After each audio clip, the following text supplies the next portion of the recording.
ആരഴിയണിക്കുന്ന കാര്യമാണോ നീ പറയുന്നത്? എന്താ നിങ്ങൾക്ക് ഇത്ര സംശയം? സ്വന്തം കൂടപ്പിറപ്പിനെ 10-20 കൊല്ലക്കാലം ടോർച്ചർ ചെയ്തതിനും സ്വത്തുക്കൾ തട്ടിയെടുത്തതിനും ചുരുങ്ങിയത് എത്ര വർഷം കഠിന തടവ് അനുഭവിക്കേണ്ടി വരുമെന്ന് വല്ല നിശ്ചയമുണ്ടോ നിങ്ങൾക്ക്?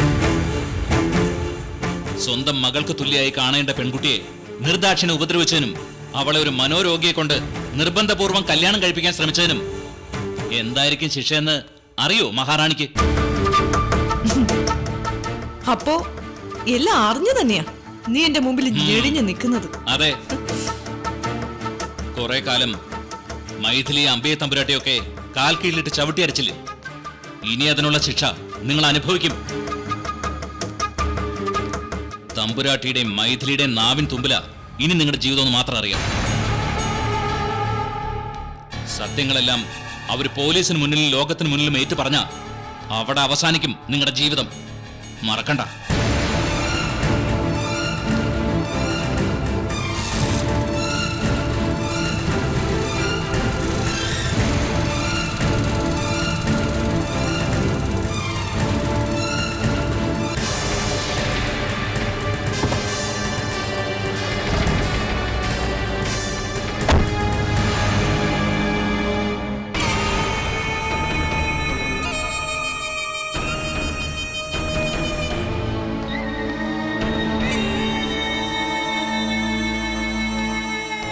തമ്പുരാട്ടി, വിളിപ്പിച്ചത് എന്തിനാണെന്ന് അറിയാലോ ശ്രീകുമാറിന്. ഓ, തിരുമേനി പറഞ്ഞു. കാര്യങ്ങൾ കേട്ടപ്പോ ശ്രീകുമാർ ആദ്യം പേടിച്ചു. ഭീരുക്കളുമായിട്ടുള്ള സഹവാസത്തിന് അംബാലിക തയ്യാറാവില്ല. സംഘമിത്ര അസോസിയേറ്റ്സിന്റെ ജനറൽ മാനേജർ സീറ്റിലിരിക്കാൻ ചുണക്കുട്ടികള് ക്യൂ നിൽക്കും. ഒറ്റ ചോദ്യമുള്ളൂ, കൂടെ നിൽക്കുന്നോ അതോ വിട്ടുപോകുന്നു? ഈ നിമിഷം മറുപടി കിട്ടണം എനിക്ക്. അത് മാഡം, ആ, മറുപടി പറയുന്നതിന് മുൻപ് ഒന്നുകൂടി എനിക്കറിയണം. എന്റെ കൂടപ്പറപ്പ് അംബികയെ പറ്റി ഇപ്പോ നാട്ടുകാർക്കുള്ള ചിത്രം അവള് മരിച്ചെന്നോ കാണാതായെന്നോ എന്നൊക്കെയാണല്ലോ. പക്ഷേ അവള് ചിലപ്പോ ഉയർത്തെഴുന്നേറ്റ് വന്നേക്കാം. മാഡം, അതെങ്ങനെ? ഇത്രയും വർഷം ഒരു വിവരമില്ലായിരുന്നിട്ട്? ഭാരിച്ച കാര്യങ്ങളിലൊന്നും താൻ തലയിടണ്ട. അംബിക തിരിച്ചു വന്നാൽ താൻ ആരുടെ പക്ഷത്ത് നിൽക്കും അത് മാത്രം ഞങ്ങൾക്ക് അറിഞ്ഞാൽ മതി. ചിലപ്പോ സംഘമിത്ര അസോസിയേറ്റ്സ് ഒരു യുദ്ധകളമായി മാറിയേക്കാം. കമ്പനി പിടിച്ചെടുക്കാനുള്ള യുദ്ധം. അതിനൊടുവിൽ അംബികയെ പിടഞ്ഞു വീഴുള്ളൂ. അവർക്ക് ഒപ്പം നിന്നവരെയും ഈ ഭൂമുഖത്ത് ബാക്കി വെച്ചേക്കില്ല ഈ അംബാലിക. ഇനി പറ, ശ്രീകുമാർ ആരുടെ പക്ഷത്തായിരിക്കും? മാഡം, ഈ ചോദ്യത്തിന് പോലും പ്രസക്തിയില്ല. എന്ത് യുദ്ധമായാലും ഈ ശ്രീകുമാർ മാഡത്തിനൊപ്പം ഉറച്ചു നിൽക്കും. God promise. പേടിയുണ്ടോ അതോ കൂറുണ്ടോ ഈ തീരുമാനം? കൂറുകൊണ്ട് തന്നെ മാഡം. എങ്കിൽ ശ്രീകുമാറിനെ പോലെ അംബാലികയോട് കൂറുള്ള നമ്മുടെ കമ്പനിയുടെ മുഴുവൻ പേരും അതിനുവേണ്ടി പണമോ ശമ്പള വർധനയോ എന്തു വേണമെങ്കിലും വാഗ്ദാനം ചെയ്തോളൂ. എന്തു വേണമെങ്കിലും ശ്രീകുമാറിനും ആവശ്യപ്പെടാം. ഒരു പ്രതിസന്ധി വന്നാൽ കൂടെ ഉറച്ചു നിന്നാൽ മാത്രം മതി. ഞാൻ വാക്കുതരുന്നു മാഡം. സന്തോഷം. കമ്പനിയിൽ ശ്രീകുമാറിന്റെ നീക്കങ്ങൾ ഇനി എങ്ങനെയായിരിക്കുമെന്ന് ഞാൻ വഴി അറിയിക്കാം. പൊയ്ക്കോളൂ. മാഡം, ഒന്നും തോന്നരുത്. ഓർത്തിട്ടൊരു പിടിയും കിട്ടാത്തോണ്ട് ചോദിക്കുക. അംബിക മാഡം കമ്പനി മാഡത്തിന്റെ പേരിൽ എഴുതി വെച്ചിരുന്നല്ലേ പറഞ്ഞിരുന്നത്? ആ ഡോക്യുമെന്റ്സ് വെച്ചാ കമ്പനി മാഡത്തിന്റെ പേരിലേക്ക് നമ്മൾ മാറ്റി രജിസ്റ്റർ ചെയ്തത്. ആ നിലയ്ക്ക് ഇനി അംബിക മാഡം തിരിച്ചു വന്നാൽ ഒരു മത്സരത്തിന് പ്രസക്തിയില്ലല്ലോ. ഈ ചോദ്യത്തിനുള്ള മറുപടി സൗകര്യം പോലെ ഭട്ടത്തിരി തരും. തൽക്കാലം ശ്രീമാറി ചെല്ല്.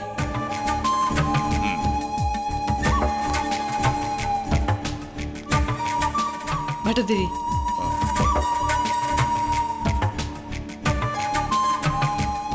ശ്രീകുമാർ പിന്നിൽ നിന്ന് കുത്തുന്നവനായിരിക്കൂ? അങ്ങനെ ഒരു സംശയം തോന്നിയാൽ തീർത്ത് കളഞ്ഞേക്കണം. ശരി. ചോരപ്പുഴകൾ ഒഴുകുന്ന സമയമായെന്ന് എന്റെ മനസ്സ് പറയുന്നു. ആ നിഷേധിയുടെ സഹായത്തോടെ എവിടെയോ ഒളിച്ചിരുന്ന് അംബികയും മകളും നഷ്ടപ്പെട്ടതൊക്കെ തിരിച്ചു പിടിക്കാനുള്ള ആലോചനയിലായിരിക്കും. അവര് പുറം ലോകത്ത് ഇറങ്ങരുത്. അതിനു മുമ്പ് തന്നെ എത്ര കാശ് വാരി എറിഞ്ഞായാലും കണ്ടെത്തി ചുട്ട് ചാമ്പലാക്കണം. മനസ്സിലായല്ലോ പെട്ടതിരിക്കെ?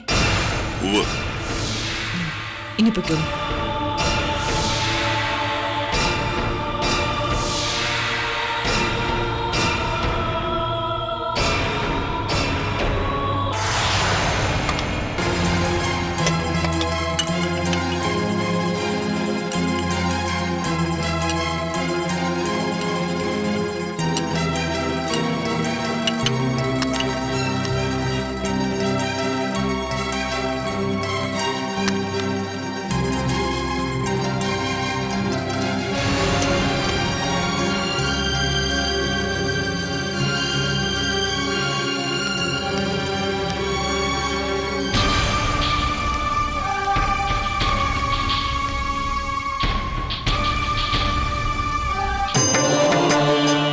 രുദ്രവീണ തുടരുന്നു.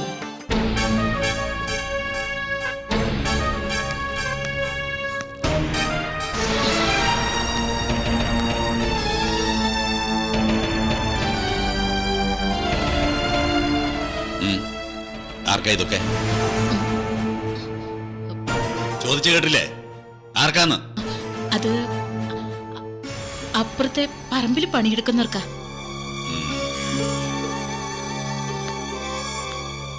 നിനക്ക് ഇന്ന് പണിക്കാർ വരില്ല എന്നാണല്ലോ ഇന്നലെ മേസ്തിരി പറഞ്ഞത്. അത് നിന്റെ മുമ്പിൽ വെച്ച് പിന്നെ ഏതിനു വേണ്ടിയാ ഒക്കെ പൊക്കി എടുത്തോണ്ട് പോന്നെ? അത് അയ്യോ, അത് പിന്നെ പണിക്കാർ വരില്ല എന്നുള്ള കാര്യം ഞാൻ മറന്നുപോയി. വല്ലവനും വെച്ച് വിളമ്പി എന്നെ മുടിപ്പിക്കുന്ന കാര്യത്തിൽ നീ ഇന്നേ വരെ മറിവ് കാണിച്ചിട്ടില്ല. ഇനി പണിക്കാർക്കായാൽ തന്നെ തീനും കൂടിയൊക്കെ ഇങ്ങോട്ട് വന്നിട്ടാണല്ലോ. ഇന്നേ വരെ നീ ആഹാരം ചുമന്നുകൊണ്ട് പോകുന്ന ഞാൻ കണ്ടിട്ടില്ല. ഇനിന്താ ഇന്നൊരു മാറ്റം? ചോദിച്ചു കേട്ടില്ലേ? ഓ, എനിക്കൊരു അബദ്ധം പറ്റി. അതിന് ഇങ്ങനെ തൊള്ള തുറക്കേണ്ട കാര്യമുണ്ടോ? അല്ല പിന്നെ.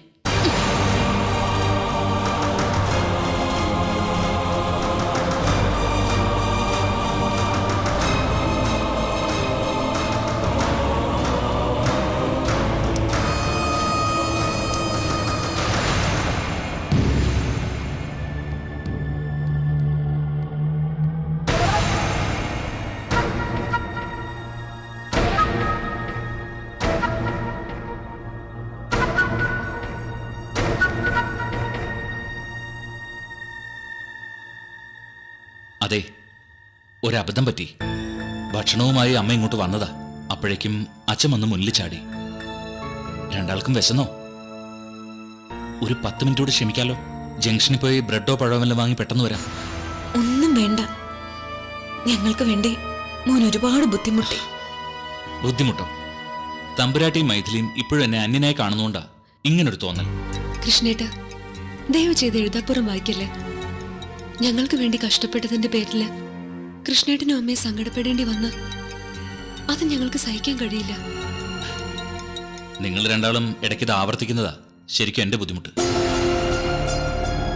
ജീവനെ കൂടപ്പിറപ്പായി കണ്ട കാലം മുതലേ മൈഥിലിയും എനിക്ക് ആ സ്ഥാനത്ത് തന്നെ. ആ നിലയ്ക്ക് തമ്പുരാട്ടി എനിക്ക് എൻ്റെ അമ്മയുടെ സ്ഥാനത്തും. അതുകൊണ്ട് തൽക്കാലം തമ്പുരാട്ടിയും മൈഥിലിയും മറ്റൊന്നിനെ കുറിച്ച് ആലോചിക്കണ്ട. നിങ്ങളെ ഞാൻ കാത്തുരക്ഷിച്ചിരിക്കും. ഇല്ല, ഈ നിമിഷം ഞാൻ തീരുമാനിച്ചു. ഒന്നിനും ഞങ്ങൾ ഇനി എതിര് പറയില്ല. എല്ലാം ഇഷ്ടം പോലെ ചെയ്തോളൂ. എന്റെ മകൻ തന്നെയാ നീ. അനുഭവിച്ച ദുരിതങ്ങൾക്ക് പകരമായി ഭഗവാൻ തന്ന സമ്മാനം. അങ്ങനെ കരുതിക്കൊള്ളായി അമ്മ.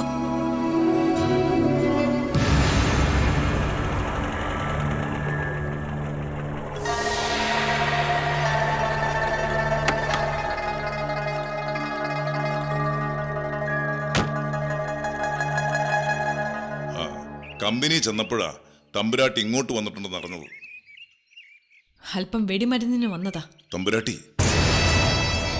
കണ്ടുപിടിച്ച് ചാമ്പലാക്കി കളയണ്ടേ ആ തള്ളയെ മോളെ. അതിന് സാധിച്ചില്ലെങ്കിൽ ഒരു ദിവസം അംബികയും മൈഥിലിയും കമ്പനിയുടെ പടി കയറി വരും. കൊണ്ടോ ആൾബലം കൊണ്ടോ നിയമത്തിന്റെ വഴിയിലൂടെയോ അംബികയെ ജയിക്കാൻ സാധിച്ചു വരില്ല. എന്നെ തട്ടുമാറ്റി അവള് അവള് എംഡിയുടെ കസേര സ്വന്തമാക്കിയെന്ന് വരും. പക്ഷെ വെട്ടിപ്പിടിച്ചതൊക്കെ കൈവിട്ട് കൊടുക്കാൻ എനിക്ക് മനസ്സില്ല.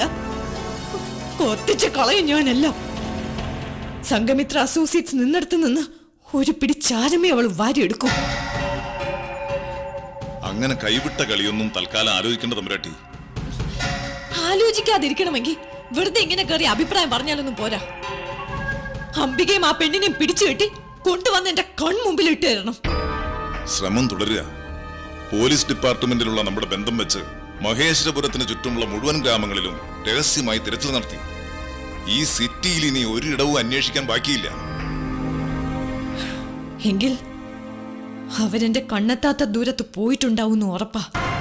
ഏയ്, ഞാൻ നോക്കിയിട്ട് അതിനുള്ള ചാൻസ് കാണുന്നില്ല. പ്രസിഡന്റിന്റെ ചെക്കനെ നാട്ടിലും വീട്ടിലും കണ്ടവരുണ്ട്. അവന്റെ പ്രൊട്ടക്ഷനില്ലാതെ അംബികയ്ക്കും മകൾക്കും എവിടേക്കും കടക്കാൻ കഴിയില്ല. അങ്ങനെ സംഭവിച്ചിരുന്നെങ്കിൽ നമ്മുടെ ആളുകളുടെ ശ്രദ്ധയിൽപ്പെട്ടാൽ. അപ്പൊ പിന്നെ ആ നശിച്ചവൻ ഏത് നരകത്തിൽ പോയി ഒളിച്ചു? ഒന്ന് പറഞ്ഞു തരണം. ശ്ശേ, ഇതുപോലെ ധർമ്മസങ്കടമായല്ലോ ഭഗവാനെ. ഇനി എന്ത് ചെയ്യും? എവിടെ പോയി തരയും? ആ നിഷേധിയില്ലേ കൃഷ്ണൻ, അവനെ കൊണ്ടുപോയി വല്ലയിടത്തും കെട്ടിയിട്ട് കയ്യും കാലും തല്ലി ഒടിക്കണം. തത്ത പറയും പോലെ പറയും അവൻ അംബിക എവിടെയാണെന്ന്. അതൊക്കെ റിസ്കാ തമ്പുരാട്ടി. ഈ സാഹചര്യത്തിൽ നമ്മളായിട്ട് ഇങ്ങനെ ഒരു പ്രകോപനം ഉണ്ടാക്കിയാൽ അവരെങ്ങനെയാ പ്രതികരിക്കാന്നറിയില്ല. അംബികയെയും മകളെയും പോലീസ് സ്റ്റേഷനിൽ കൊണ്ടുപോയി വല്ല പരാതിയും എഴുതി കൊടുത്താൽ സകല സത്യങ്ങളും നാടറിയും. അത് സംഭവിക്കാതിരിക്കാനാണ് ഞാൻ ഈ പറഞ്ഞുകൊണ്ടിരിക്കുന്നത്. പോയവരെ തേടിപ്പിടിച്ച് കൊന്നുകളയും. ചെല്.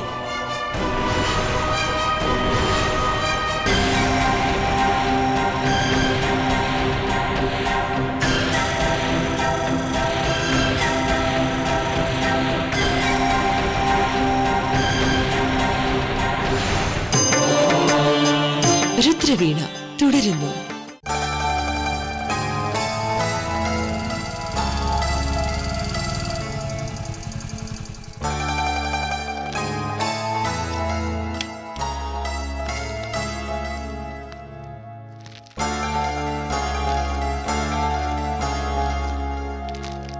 ഹായ് കിച്ചു. കിച്ചു എന്താ പതിവില്ലാതെ നേരെ ഔട്ട് ഹൗസിലേക്ക്? നീ എന്താ പോയിട്ട് പെട്ടെന്ന് തന്നെ തിരിച്ചു വന്നേ? ഞാൻ 2 വീക്സ് കൂടി ലീവ് എടുത്തു. ആന്റിക്ക് ബാക്ക് പെയിൻ അല്ലേ, കുറച്ച് ദിവസം റെസ്റ്റ് വേണം. അപ്പൊ പിന്നെ കിച്ചുവിനും അങ്കിളിനും നേരത്തിനും കാലത്തിനും വെച്ചു വിളമ്പാൻ മറ്റാരാ? അതാ ഞാൻ. ഇവിടുത്തെ കാര്യങ്ങളോർത്ത് നെഞ്ചു നീട്ടണ്ടെന്ന് എത്രയോ തവണ ഞാൻ നിന്നോട് പറഞ്ഞിരിക്കുന്നു. അമ്മയ്ക്ക് വയ്യായികയാണെങ്കിൽ വീട്ടുജോലിക്ക് ഞങ്ങൾക്കൊരു ഡോക്ടറുടെ സർവീസ് ആവശ്യമില്ല. ഒരു സെർവന്റ് മതി. ഇന്ന് തന്നെ ലീവ് ക്യാൻസൽ ചെയ്ത് നിനക്ക് മടങ്ങാം. അതെന്ത് വേണോന്ന് ഞാൻ അങ്കിളുടെ അടുത്തും ആന്റിയുടെ അടുത്തും ചർച്ച ചെയ്ത് ഡിസൈഡ് ചെയ്തോളാം. ഞാൻ തിരിച്ചു വന്നെന്ന് അറിഞ്ഞതുകൊണ്ടാവും കിച്ചു ഔട്ട് ഹൗസിലേക്ക് താമസം മാറ്റാൻ നോക്കുന്നല്ലേ? ശരി, ആയിക്കോട്ടെ. പുതിയ ഡ്രസ്സൊക്കെ വാങ്ങി തോന്നുന്നല്ലോ. ആർക്കത്? കാണട്ടെ. ഇവിടെ വേണ്ടാത്ത കാര്യത്തിൽ തലയിടാൻ നിൽക്കണ്ട. അപ്പോ ഞാനൊന്ന് നോക്കട്ടെ മുറിച്ചെടുക്കാം.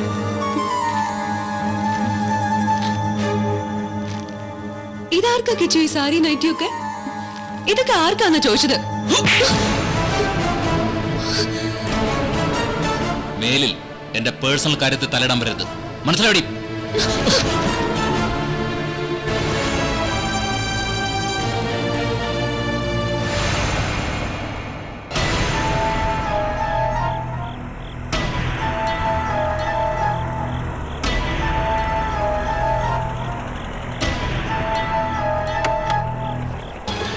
ചേട്ടാ, ഞാനിപ്പോ വരാം. വണ്ടി പുറകോട്ടിട്ടോ. ആ ശരി.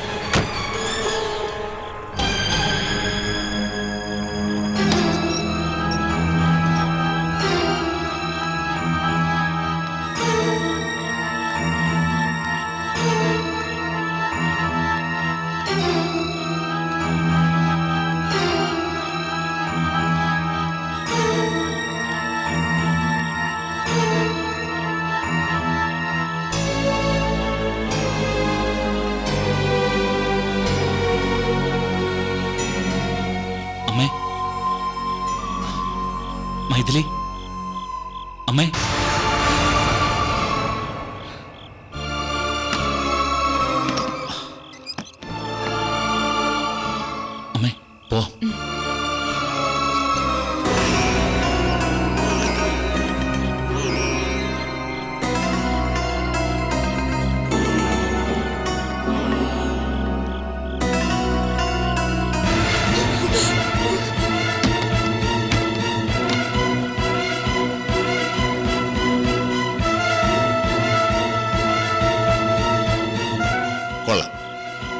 പെണ്ണ് കേസിൽ പിടിച്ച് നിന്നെ പോലീസ് സ്റ്റേഷനിൽ തല്ലിയപ്പോ അത് വിശ്വസിക്കാനാവാതെ നിന്റെ അമ്മ നിന്നെ ഇറക്കിക്കൊണ്ടുവന്നു.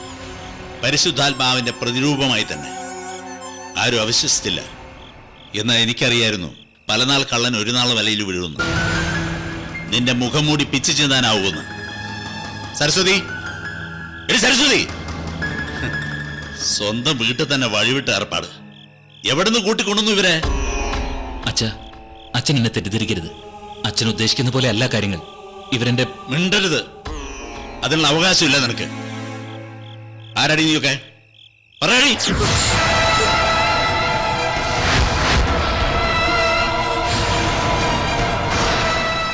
അപ്പോ എന്റെ ആജന്മ ശത്രുവിനെ തന്നെ നീ എന്റെ വീട്ടിൽ കയറി പൊറിപ്പിച്ചു. അല്ലടാ നെറുകെട്ടവനെ, എന്റെ നെറുകയിൽ തന്നെ നീ ചവിട്ടിയല്ലടാ. നിർത്ത്. നിങ്ങൾ ഉദ്ദേശിക്കുന്ന ആളല്ല ഇത്. എന്റെ മോനെ ഉപദ്രവിക്കാതെ ഒന്ന് കണ്ണു തുറന്ന് നോക്കു മനുഷ്യ. അപ്പൊ നീ? ഞാൻ അംബാലികയുടെ അനിയത്തിയ അംബിക. കൃഷ്ണൻ ഒരു ആവൽഘട്ടത്തിൽ ഞങ്ങളെ സഹായിച്ചു. അതിന്റെ പേരിൽ ഈ കുട്ടിയെ ദ്രോഹിക്കരുത്. ഞങ്ങള് പ്രസംഗിക്കാതെ ഇറങ്ങിപ്പോടി. അയ്യോ, ഇറങ്ങിപ്പോവാൻ. അമ്മേ, അമ്മ വീട്ടിലെ പിഴച്ച ജന്മങ്ങൾക്ക് ഈ വീടിന്റെ വാതിൽ തുറന്നു കൊടുത്ത നിന്റെ സ്ഥാനവും ഇനി പഠിക്ക പുറത്താ. ഇറങ്ങടാ. അച്ഛൻ ഞാൻ ഇറങ്ങിപ്പോടാ.